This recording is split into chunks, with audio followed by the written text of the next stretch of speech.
fazer a correção das atividades e já vai servir aí como a revisão para a prova, né? Para vocês gabaritarem lá a prova. Então, esse aqui foi a atividade que eu passei para vocês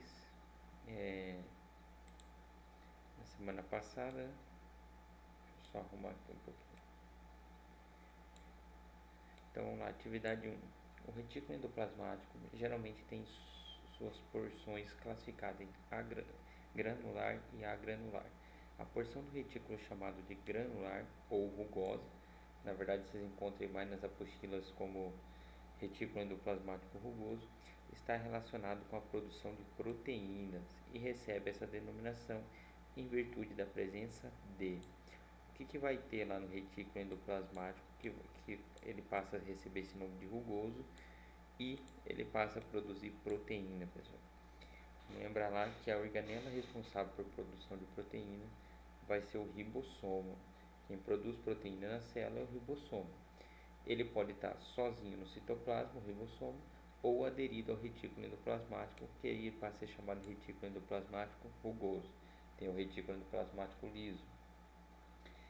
Então, quem faz a produção de proteína é o ribossomo aqui, ó. Ribossomos aderidos, então a resposta correta era a letra D. Qual que é a diferença do ribossomo que está solto no citoplasma e o ribossomo que está aderido ao retículo endoplasmático? Geralmente tem a ver com o destino da proteína. O ribossomo que está solto no citoplasma produz proteína para uso interno dentro da célula. As proteínas e enzimas que vão ser usadas fora da célula é produzido pelo retículo endoplasmático rugoso. Então, essa proteína que é produzida pelo retículo endoplasmático geralmente vai ser embalado lá pelo complexo de Golgi e depois vai ser destinado para fora da célula, certo? 2. Em algumas células de defesa do nosso corpo é possível observar uma grande quantidade de lisossomos. Isso se deve ao fato de que essas organelas, o que os lisossomos fazem? Realizam respiração celular? Realizam produção de proteínas? A gente acabou de ver que não, né? Garante a produção de lipídios? Realizam a digestão intracelular, processo fundamental para a realização da fagocitose. Pessoal, lisossomo, a palavra vem de lise é quebra, então lisossomos é uma bolsa cheia de enzimas que fazem quebras, né? Então, ele realiza a digestão intracelular, que é o processo fundamental para a realização da fagocitose. Então, por exemplo, célula de defesa no nosso corpo tem muito lisossomos, porque a célula de defesa engloba a partícula, por exemplo, uma bactéria. A célula de defesa engloba essa bactéria, coloca dentro da célula e coloca os lisossomos para fazer a degradação dessa bactéria. Então, o que o lisossomo faz? Realiza a digestão intracelular e processo fundamental para a realização da fagocitose. Por que realização intracelular? Porque ocorre dentro da célula. O lisossomo está atuando dentro da célula. Faz só digestão de partículas. Eu citei, por exemplo, a célula de defesa, mas não necessariamente, por exemplo, uma bactéria. Pode ser uma outra célula fazendo a quebra de alguma substância química. Geralmente é o lisossomo. Alguma organela que tem excesso na célula, a célula quer destruir, é o lisossomo que faz a quebra, certo? Realiza a oxidação do peróxido de hidrogênio. Quem faz isso aqui é o outro que a gente já vai conversar ali embaixo, né? Quem que faz aí a oxidação do peróxido de hidrogênio? Quem faz lá a quebra do peróxido de hidrogênio, até o nome já é parecido, é o peroxômos, né? Que faz a quebra do peróxido de hidrogênio, porque ele é tóxico para a célula, então é uma organela especializada em quebrar o peróxido de hidrogênio. Vamos lá para 3.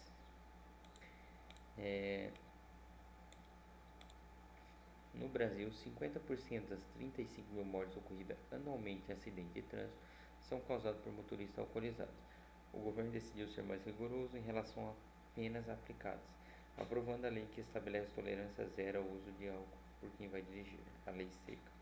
Nas células, principalmente nas do fígado, as estruturas encarregadas pela degradação do álcool ingerido em bebidas alcoólicas é feito por. Então, aí qual que é a organela responsável por fazer a quebra do álcool no nosso organismo? Você ia ler a função de cada um desses, né?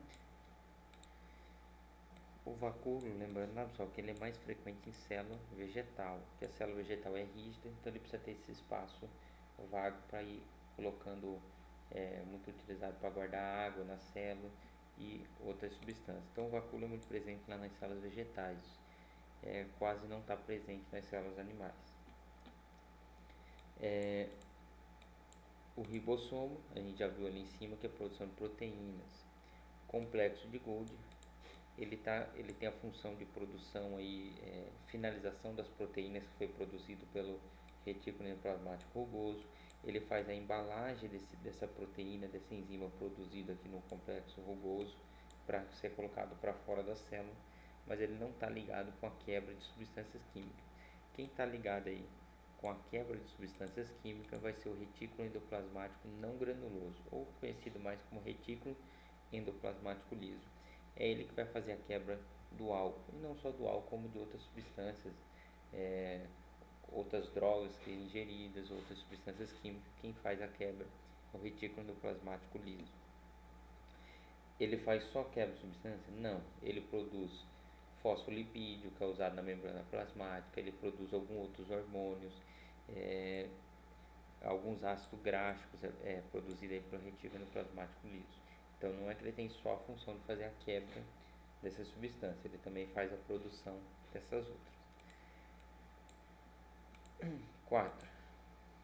Um indivíduo possui uma doença genética que não permite que os fosfolipídios da membrana celular dos leucócitos, célula de defesa, fundam-se livremente uma com outra membrana interior da célula. Os mecanismos de defesa desse indivíduo estariam afetados por quê?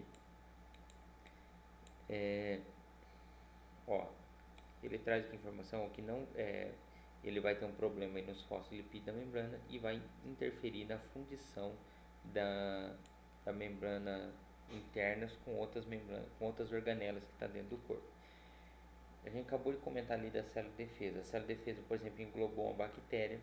Essa bactéria ela entra arrodeada por um pedaço da membrana plasmática, né? Ela não vai entrar livremente.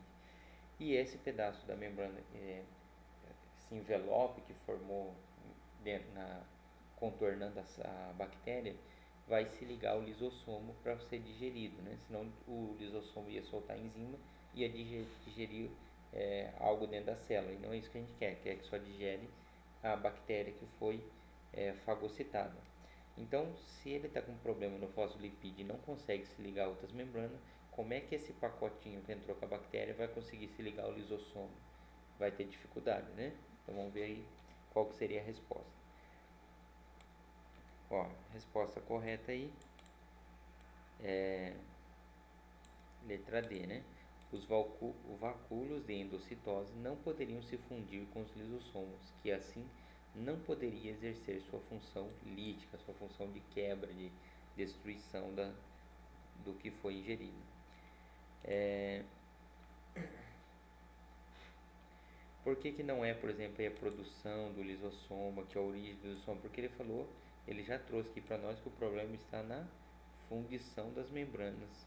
Então ele não está na produção, e sim na hora de se fundir as membranas. Então na hora que o lisossomo está vindo para se juntar a essa bolsa, não vai ocorrer. Então ocorre aqui, né? O problema para se fundir com lisossomos. Resposta D. 5. Assinale a alternativa que preenche corretamente as lacunas denunciadas abaixo na ordem que aparece. Os peroxomos, eu acabei de citar lá em cima o peroxomos. O que o peroxomos faz mesmo, pessoal? Quebra, né, da água oxigenada ou do peróxido de hidrogênio. São organelas enzimáticas de membrana única, cuja principal função eu só esqueci de comentar ainda, pessoal, que na verdade o peróxido de hidrogênio ele surge uma atividade da célula, né? Então, quando a gente vai degradar os ácidos gráficos, é que vai surgir a água oxigenada e ela precisa ser quebrada na hora que eu estou digerindo o ácido gráfico. Então, seria que o peróxido de hidrogênio são organelas enzimáticas com a função de oxidar. Oxidar quem? Fazer aí a oxidação dos ácidos gráficos, especialmente os ácidos gráficos. Nessa reação surge um subproduto muito tóxico para a célula, que é água oxigenada ou peróxido de hidrogênio. que precisa ser rapidamente degradado por uma de suas principais enzimas. Então, a enzima que vai quebrar a água oxigenada é a catalase. Essa enzima está dentro dos peroxomos. Dentro dos peroxomos, nós temos essa enzima catalase que faz a quebra da água oxigenada. Da onde que surgiu a água oxigenada? Da oxidação dos ácidos graxos, certo? Então, a função do peroxomos é degradar ácidos graxos e, consecutivamente, neutralizar o peróxido de hidrogênio, porque é muito tóxico para nossas células.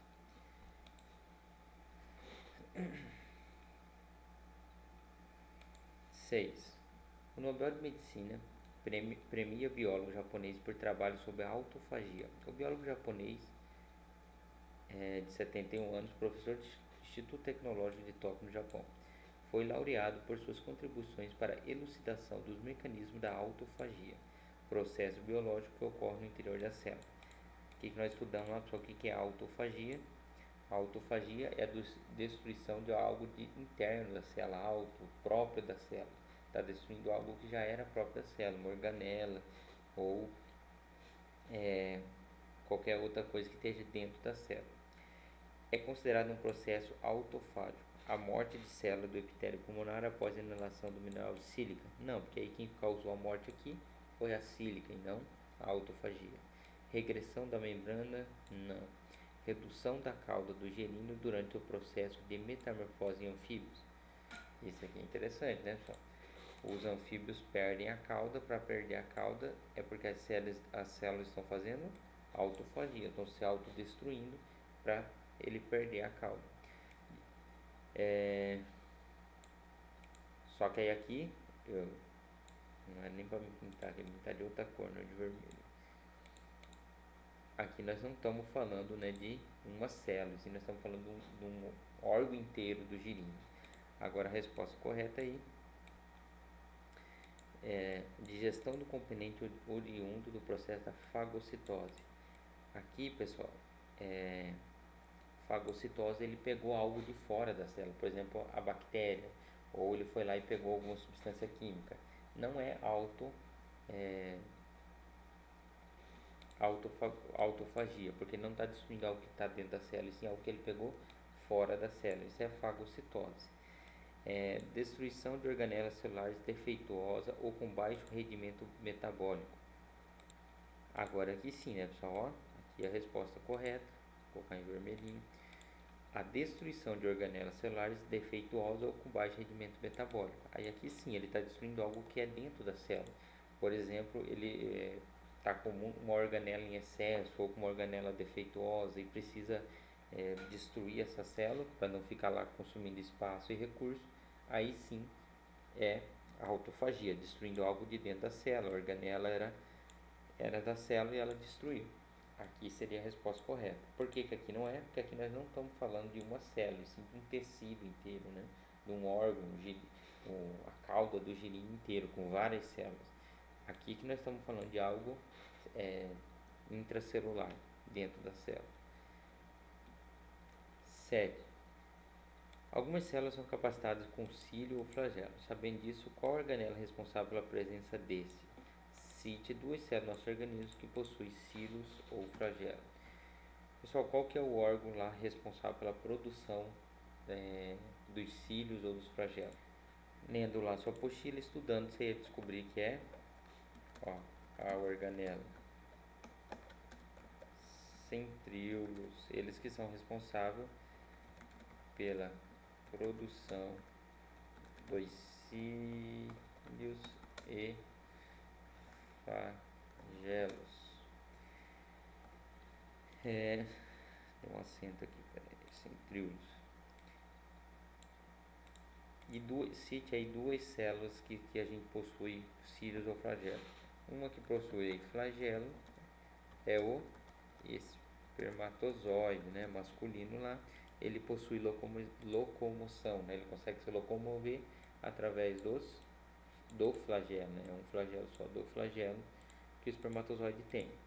Agora, uma célula aí que nós vamos ter que possui cílio são as células aqui da nossa traqueia.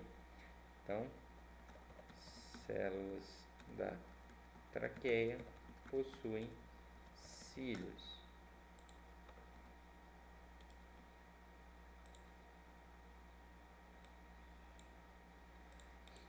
Então, citei aí dois, uma que possui cílio e uma que possui flagelo. 8.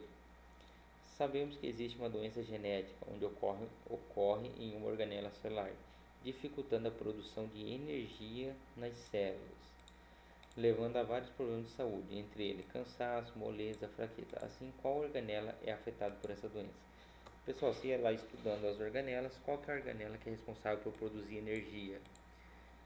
É a mitocôndrias, né? As mitocôndrias, que possui várias dentro da célula. Então, as mitocôndrias, que é responsável pela produção de energia. Como é que ela produz energia? Fazendo aí a oxidação da glicose, vamos colocar, né? Mas seria do açúcar, né? Modo popular que a gente chama, mas oxidação da glicose. Fazendo a quebra aí da glicose, libera energia para a célula. É essa energia que faz com que a gente consiga se manter aí, as células com energia se mantendo vivas, né? Então, oxidação da glicose. Ah, professor, eu faço um regime, eu não consumo glicose nenhuma, nem amido, nada, não como batatinha frita, não como nada. Como é que meu corpo tem energia? Aí ele vai partir para o segundo round, né, que é a quebra das gorduras, né? Quebrando a gordura, libera também energia. Lembrando lá que o excesso de glicose pode ser transformado em gordura no nosso corpo, né? O fígado consegue fazer a glicose se transformar em gordura. E vice-versa, a gordura a gente consegue quebrar em energia. Na verdade, a gordura libera até mais energia do que a glicose, porém é mais fácil quebrar a glicose. E na falta de gordura, depois nós podemos quebrar as proteínas, que aí no caso você já está entrando proteínas. Seu corpo já está começando a se automutilar, né? Quebrar as proteínas do seu corpo para a produção de energia. Aqui foi só para curiosidade, Discover Channel, né? O que a gente queria saber está aqui. Então, pessoal, a nossa prova aí vai ser baseada mais ou menos nesses assuntos, organelas, estudem todas as organelas, a função de cada organela e diferença aí nas células, né?